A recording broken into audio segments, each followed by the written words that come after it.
성령께서 예수 그리스도와 관련하여 하신 일을 보겠습니다. 예수 그리스도 역시 문자 그대로 그 육체가 성령으로 태어나신 분이십니다.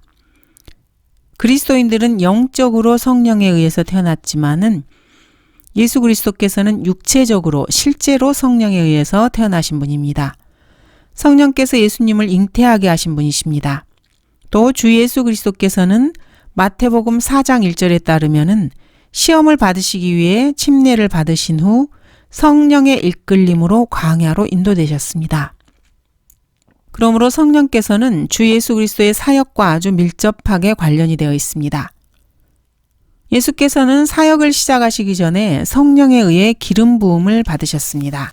하나님께서 나사렛 예수께 성령과 능력으로 기름 부어 주셔서 그분이 두루 다니시면서 선한 일을 행하시며 마귀에게 억압받는 모든 자를 치유하셨으니 이는 하나님께서 그분과 함께 계심이라.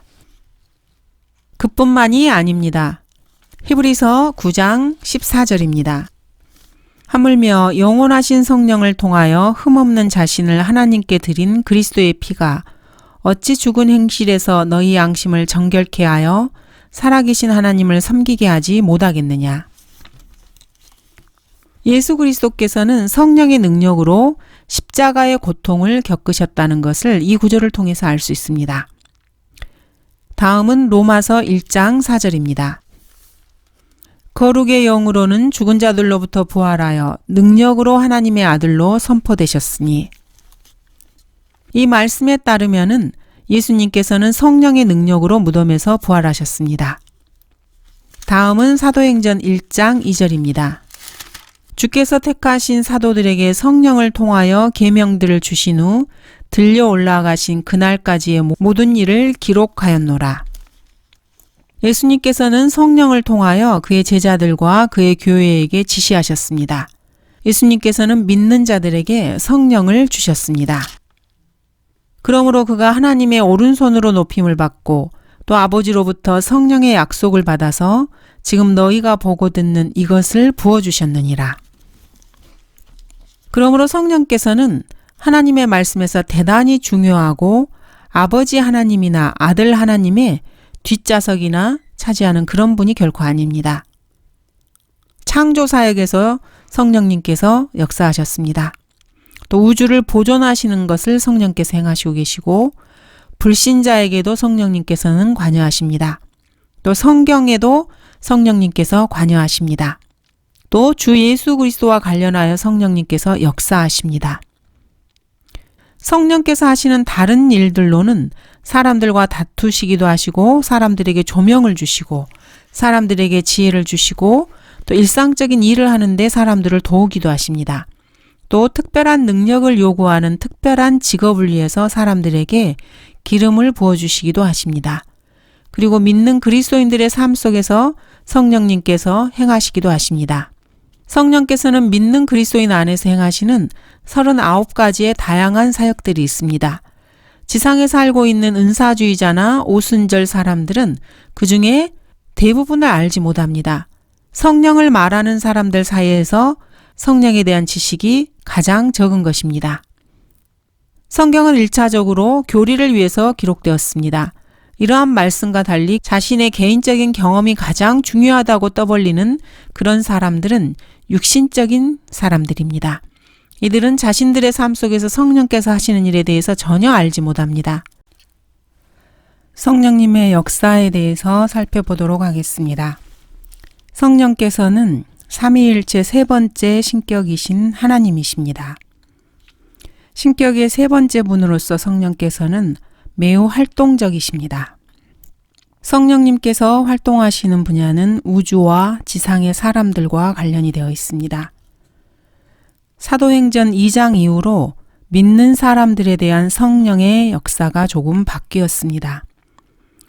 구약에서 성령께서는 사람들에게 들어오셨다가 떠나가기도 하셨습니다.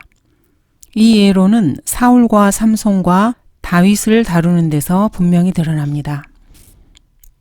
성령께서는 삼손에게 들어오셨다가 떠나가셨고 다시 돌아오셨습니다.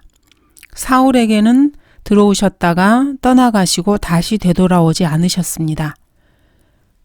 다윗이 범죄했지만 성령께서는 다윗을 떠나실 수 있으셨지만 떠나지 않으셨습니다.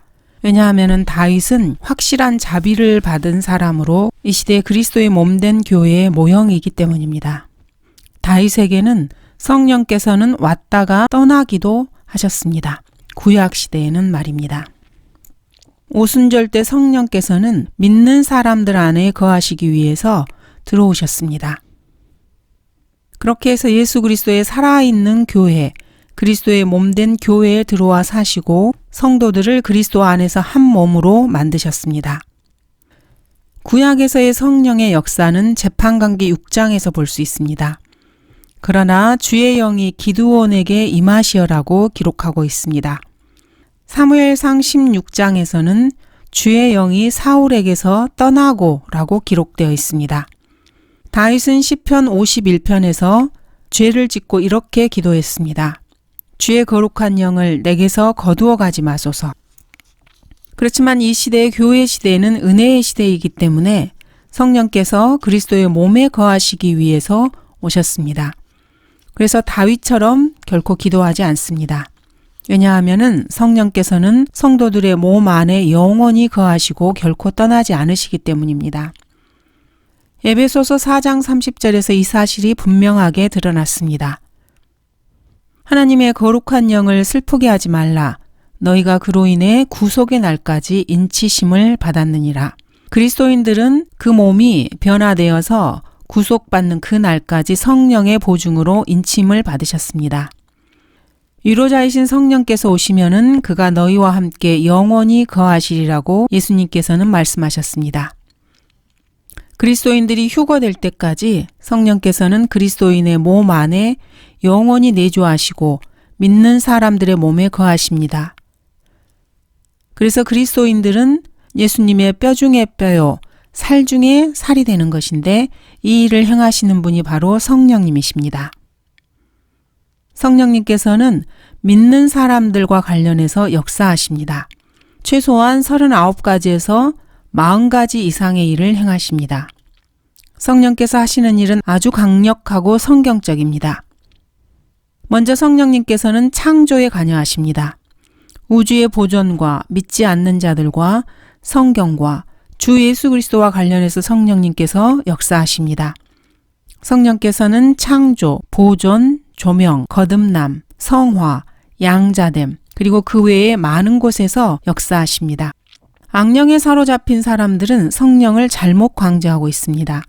그들은 소위 말하는 은사주의자들로서 이런 현상이 나타나는 이유는 주로 침례교, 감리교, 장로교회에서 성령에 대해서 가르치는 것을 잘못했기 때문입니다.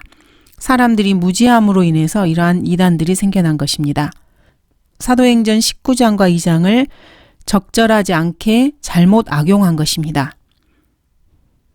일반 교회에서는 성령에 대해서 잘 모르기 때문에 강조를 거의 하지 않습니다. 지난 수십 년간 성령에 대해서 그렇게도 많이 떠들어댔던 사람들이 사실은 성령에 대해서 아는 것이 거의 없다는 것은 참으로 놀라운 일입니다. 그들은 자신들이 알지 못하는 말들을 그렇게 함으로써 다른 양떼에게서 양들을 훔쳐올 수 있었습니다. 믿은 후에 성령을 받는다. 이건 역시 말도 되지 않는 헛소리입니다. 신성모독적인 말들입니다. 구원받은 그리스도인이라면 누구든지 이미 성령에 관해서 알고 있고 성령에 관해서 들었을 것입니다. 그러므로 믿은 다음에 성령을 받으셨습니까? 이런 질문은 말도 되지 않는 헛소리입니다. 사도행전 19장에서 침례를 받은 사람들은 십자가 사건이 있기 전에 요한의 침례로 침례를 받은 사람들입니다. 사도행전 19장 1절에서 6절입니다. 아폴로가 고린도에 있을 때 바울이 북부지방을 경유하여 에베소로 와서 어떤 제자들을 만나 그들에게 말하기를 너희가 믿은 후에 성령을 받았느냐라고 하니 그들이 말하기를 우리는 성령이 있다는 것조차 듣지 못했나이다 라고 하니라. 그가 그들에게 말하기를 그러면 무슨 침례를 받았느냐라고 하니 그들이 말하기를 요한의 침례니이다고 하더라. 그러자 바울이 말하기를 요한은 정녕 회개의 침례로 침례를 주면서 백성들에게 자기 뒤에 오시리 곧 그리스도 예수를 믿어야 한다고 말하였노라고 하니 그들이 이 말을 듣고 주 예수의 이름으로 침례를 받더라. 그리하여 바울이 그들에게 안수하니 성령께서 그들 위에 임하시어 그들이 방언들로 말하며 예언하니. 여기 사도행전 19장 1절에서 6절에서는 바울을 제외하고는 그리스도인이 없습니다. 이들은 믿고 나서 침례를 받기 전에 바울에게서 은혜의 복음을 들었습니다. 오늘날도 그렇습니까? 악령에 사로잡힌 사람들이 현대의 침례교, 감리교, 장로교인들에게 침투되어서 왜곡된 거짓 교리를 이 라오디케아 교회 시대에 가르치고 있습니다. 전형적인 배교의 모습입니다. 오늘날에는 사람들이 성령에 관해서 아주 많은 말들을 하지만은 사실 성령에 관해서 전혀 아는 바가 없습니다. 그러므로 악령에 사로잡힌 은사주의와 성경을 쓰시고 그것을 보존하신 성령 사이에는 엄청난 차이가 있습니다. 성령님께서는 먼저 창조사역에 관여하십니다. 창세기 1장 2절에서는 하나님의 영은 물들의 표면에서 거니신다고 기록되어 있습니다. 시편 33편에서는 주의 말씀에 의하여 하늘들이 지음을 받았으며 그것들의 모든 군상도 그의 입김으로 되었도다 라고 말씀하십니다. 성령께서는 바람에 비유되십니다. 하나님의 입의 숨은 하나님의 영입니다. 창세기 1장에서 이 우주를 창조하는데 성령께서 역사하셨고 성령님을 통해서 창조가 이루어졌습니다. 성령님의 창조 사역과 관련된 성경 구절은 먼저 욥기 26장 13절입니다. 그는 그의 영으로 하늘들을 단장하셨고 그의 손이 꼬부라진 뱀을 지으셨도다. 그의 영은 성령님을 말씀하십니다. 하나님의 영이 나를 지으셨고 전능하신 분의 호흡이 내게 생명을 주셨도다. 하나님의 영, 전능하신 분의 호흡, 이분이 바로 성령님이십니다. 주께서 주의 영을 보내시어 그들이 창조되었으니 주께서 지면을 새롭게 하시나이다. 이 구절은 창세기 1장의 창조를 언급하고 있고 또 교리적으로는 대환란 이후에 땅이 새롭게 태어나는 것에 대해서 말씀하고 계십니다. 이러한 일을 성령님께서 하고 계신 것입니다. 이렇게 성령께서는 창조 사역과 관련이 있으십니다. 또한 성령께서는 우주를 보존하고 계십니다. 이사야 40장 7절입니다. 풀은 마르고 꽃은 시드나니 이는 주의 영이 그 위에 불기 때문이라. 그 백성은 정령 풀이로다.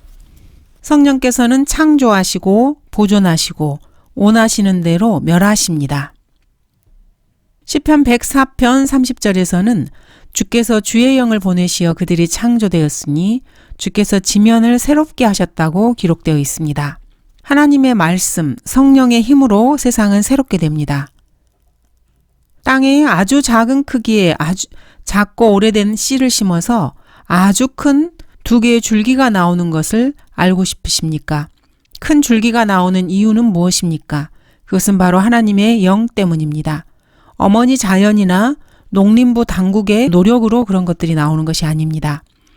이 지구가 태양열로 말라버리거나 한밤의 짙은 어둠 속에서 얼어붙지 않은 이유는 바로 이 우주를 만드신 하나님의 영이 그것들을 붙잡고 있기 때문입니다. 매 겨울마다 자연이 죽었다가 얼음과 눈 속에서 빛을 발하고 봄에 갑자기 꽃을 발하고 노래하고 작은 새들이 봄에 바깥으로 나오고 나무들은 잔디 신발을 신고 들의 모든 꽃들이 갑옷을 입은 폭탄들처럼 피어나고 심지어 풀들조차도 하나님의 딸들처럼 차려입는 이유는 바로 삼위의 세 번째 신격이신 성령님 때문입니다. 자연에 그 어떠한 신뢰도 두지 마시기 바랍니다. 자연 만물이 피고 지는 것은 모두 다 성령님의 역사입니다. 인본주의자들에게 있어서 첫 번째 신은 사람입니다. 그리고 두 번째 신은 자연입니다. 성경에는 한 분 참 신이 계십니다. 그분이 바로 아버지 하나님이십니다. 아버지 하나님은 아버지 하나님, 아들 하나님, 성령 하나님으로 신격을 드러내십니다. 땅의 얼굴을 새롭게 하시는 분은 성령 하나님이십니다. 그래서 우리 그리스도인들은 인간은 하나님께서 원숭이에게 주신 분별력도 없으면서 자신의 교육과 전문 용어들을 지성으로 착각합니다. 세상의 과학자들과 교육자들은 하나님께서 원숭이에게 주신 분별력만큼의 분별력도 없으면서 자신의 교육과 전문 용어들을 지성으로 오해하고 자신들이 객관적이고 교양 있고 세련되고 그래서 무신론적이며 유물론적이고 아무것도 제대로 알 수 있는 것이 없다고 하는 불가지론적인 입장을 보입니다. 반면에 성경을 있는 그대로 믿는 성경대로 믿는 그리스도인들은 마땅히 하나님을 신뢰해야 할 것들에 대해서 신뢰를 보내고 영광을 받을 만한 가치가 있는 것에 영광을 돌리며 영예를 얻을 만한 것에 영예를 돌립니다. 이 두 그룹의 차이는 극명합니다. 사람이 아니라 하나님께 신뢰를 둬야 합니다. 이것이 의심스럽다면 자연 속으로 들어가서 살펴보시기 바랍니다. 세상의 어떠한 과학자가 허리케인의 눈 속으로 들어가서 그것을 멈추게 하기 위해서 뭔가 할 수 있거나 조금이라도 그것을 늦추는데 할 수 있는 일이 있습니까? 시에라 마드리드 산맥이나 샌 버나디노 산들에서 일어난 산불 속으로 들어가 본 적이 있으십니까? 시간당 수십 마일의 바람 속에서 불타오르는 산불 속으로 들어가서 거기에서 자신이 무엇을 할 수 있다고 생각하십니까? 원자를 연구하는 과학자들이나 현대의 지성인들은 과학의 진보와 기술의 발전과 더불어 세상을 더 살기 좋은 곳으로 만들기 위한 인권이나 시민권을 주장합니다. 그들이 위대한 사상가들로 보입니까? 이러한 위대한 사상가들이라고 하는 사람들이 자연에서 할 수 있는 일이 무엇입니까? 그들은 스스로를 저주할 뿐입니다. 구원받은 사람들은 기도를 합니다. 그러나 그것을 멈추게 하지는 못합니다. 전능하신 하나님께서 어머니 자연이라는 것을 느슨하게 풀어놓으시거나 또는 그 구성 요소들을 느슨하게 하면은 인간은 아무것도 할 수 없습니다. 자연을 통제하시는 분은 하나님이십니다. 자신이 20년, 30년 대학 교육이나 신학 교육을 받았다 해서 그것이 별 대단한 것은 아닙니다. 그런 교육을 받은 사람들 역시 자연과 관련해서 자신들이 할 수 있는 일은 거의 없습니다. 그 다음 성령께서는 믿는 사람들과 관련해서 역사하십니다. 이 시대를 다른 어떤 시대와도 구별짓는 가장 큰 특징은 성령께서 구원받지 않은 세상 사람들에게 죄와 의와 심판에 대해서 책망하시는데 아주 강력하게 역사하신다는 것입니다. 그분이 오시면 죄에 대하여, 의에 대하여, 심판에 대하여 세상을 책망하시리라. 죄에 대하여라 함은 그들이 나를 믿지 않기 때문이요. 의에 대하여라 함은 내가 내 아버지께 가므로 너희가 나를 다시는 보지 못하기 때문이며 또 심판에 대하여라 함은 이 세상의 통치자가 심판을 받기 때문이라.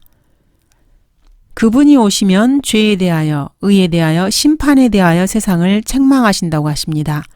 성령님을 그분으로, 즉 인격체로 표현하고 있습니다.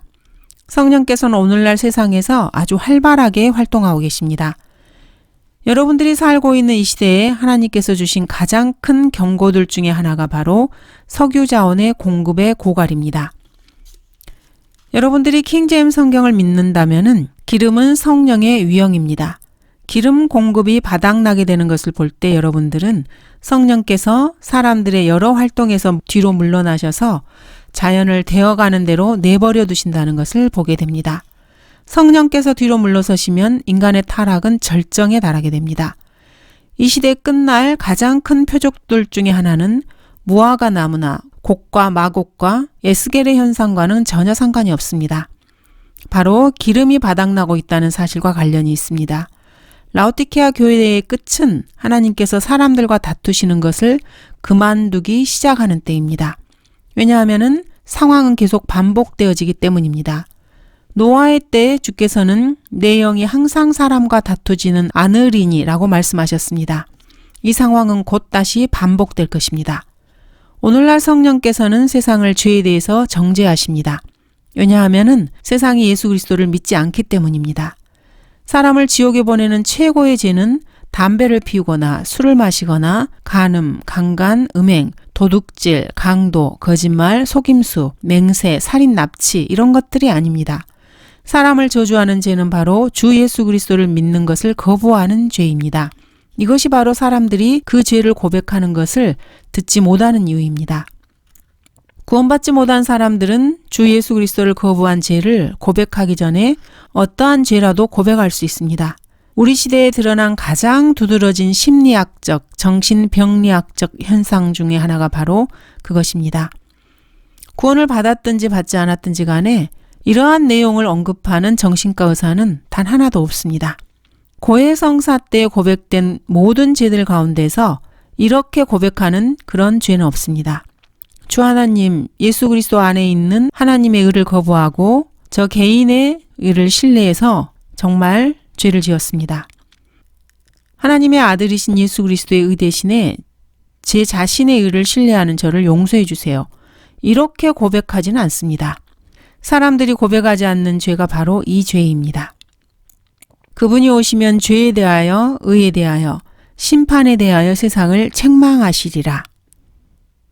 예수 그리스도께서는 완벽하게 의로우신 분이시기 때문에 세상을 의에 대해서 정죄할 것입니다. 의에 대하여라 함은 내가 내 아버지께로 감으로. 예수 그리스도께서 의롭지 않으셨다면 예수님께서는 하늘의 아버지께 가지 못했을 것입니다. 또 죽은 자들 가운데서 부활하지도 못했을 것입니다.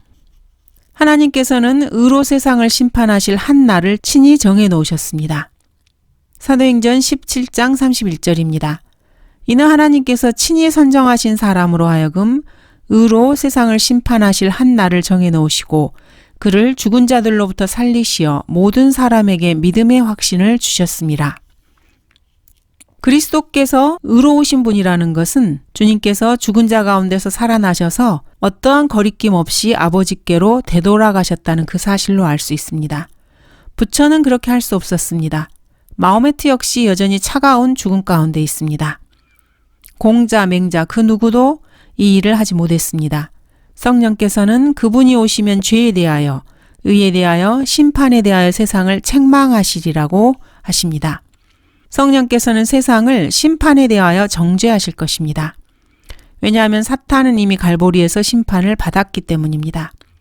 갈보리에서 그리스도와 마귀 사이에, 우리와 사탄 사이의 그 문제는 아직 해결되지 않았지만 그리스도와 사탄 사이의 그 문제는 이미 완전히 해결되었고 완결되었으며 결정되었습니다.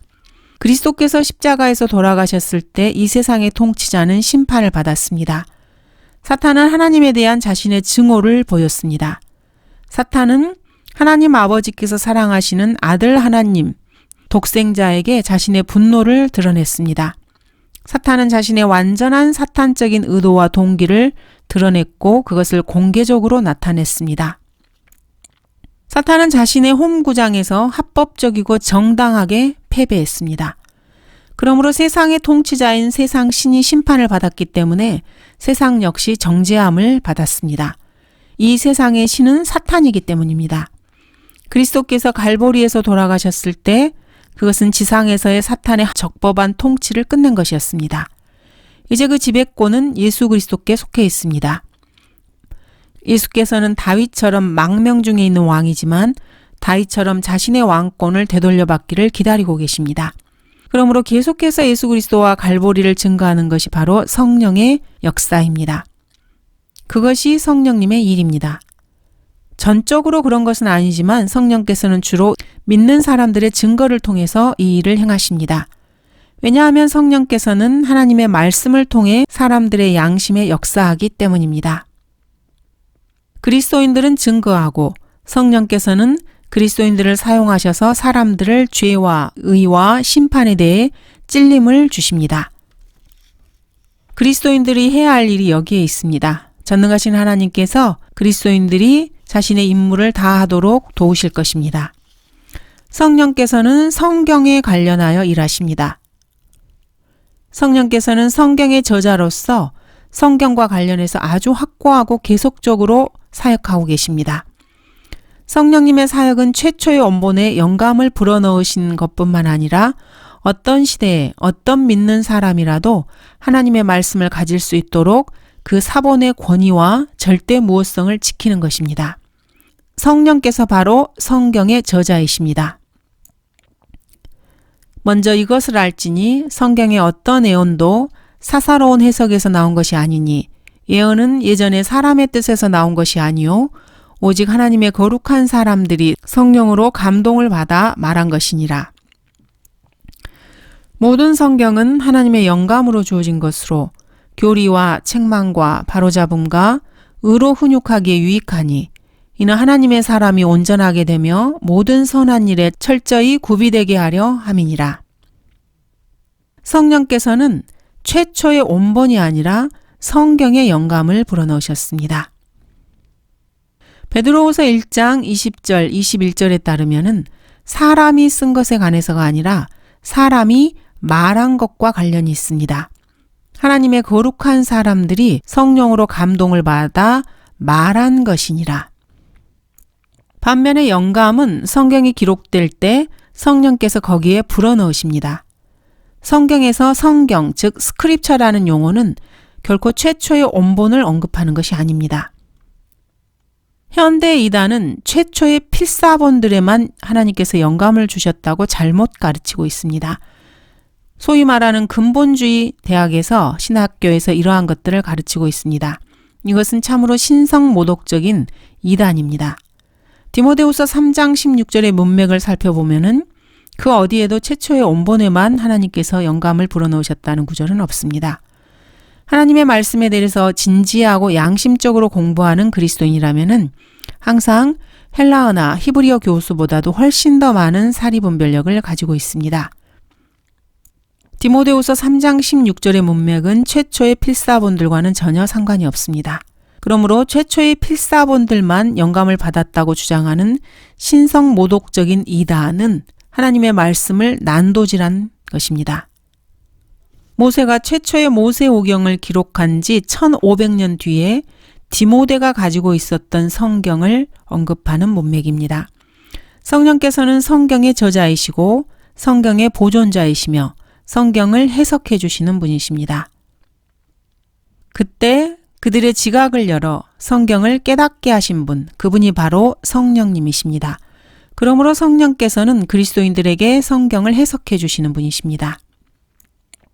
이렇게 신성한 해석자, 즉 성령님의 도움이 없이는 헬라어나 히브리어나 영어, 기타의 언어를 아무리 많이 공부해도 진리를 결코 알 수가 없습니다. 성령님을 안내자로 또 교사로 모시고 권위역번인 1611년 영어 성경일 경우에는 권위역번을 통해서 또 한국인인 경우에는 한글 킹제임스 성경을 통해서 그리스도인들은 진리의 지식을 알아낼 수 있습니다. 그가 너희에게 모든 것들을 가르치시며 또 내가 너희에게 말한 모든 것들을 생각나게 하시리라고 주 예수 그리스도께서 말씀하셨습니다. 그러므로 성령께서는 여러분의 마음에 성경 구절들을 상기시켜 주십니다. 어려운 질문과 문제에 대해서도 도와주십니다. 성령께서는 성경의 저자일 뿐 아니라 성경을 해석해 주시는 분이십니다. 어떤 사람들은 인간 개인이 성경을 해석할 수 있다고 주장합니다. 그리고 유명한 신학자나 목사가 자기 성도들에게 주는 것을 근거로 해서 스스로 성경을 논평할 수 있다고 주장하기도 합니다. 그렇지만 이 지상의 어떠한 교황, 사제, 주교, 추기경, 교사, 교수, 근본주의자, 자유주의자, 보수주의자, 신정통주의, 선지자, 복음주의, 설교가 그 누구라 해도 창세기에서 계시록까지 그 어느 부분도 스스로 해석할 수 없습니다. 성경의 어떠한 애언도 사사로운 애언이 아닙니다. 성령께서 바로 성경의 저자이시며 보존자이시고 해석자이시고 교사이십니다. 성령께서 여러분이 그리스도인이라면 여러분을 가르치실 것입니다. 그렇지 않으면 그 누구도 성경을 배우지 못합니다. 성령께서 해석을 해주십니다. 그렇지 않으면 여러분은 잘못 해석하게 됩니다. 30년간의 정규 교육을 받았다는 이유로 자신의 헬라어나 히브리어 또는 영어 실력을 기본으로 해서 자신이 스스로 성경을 해석할 수 있다고 생각하는 사람은 참으로 어리석은 사람입니다. 감사합니다.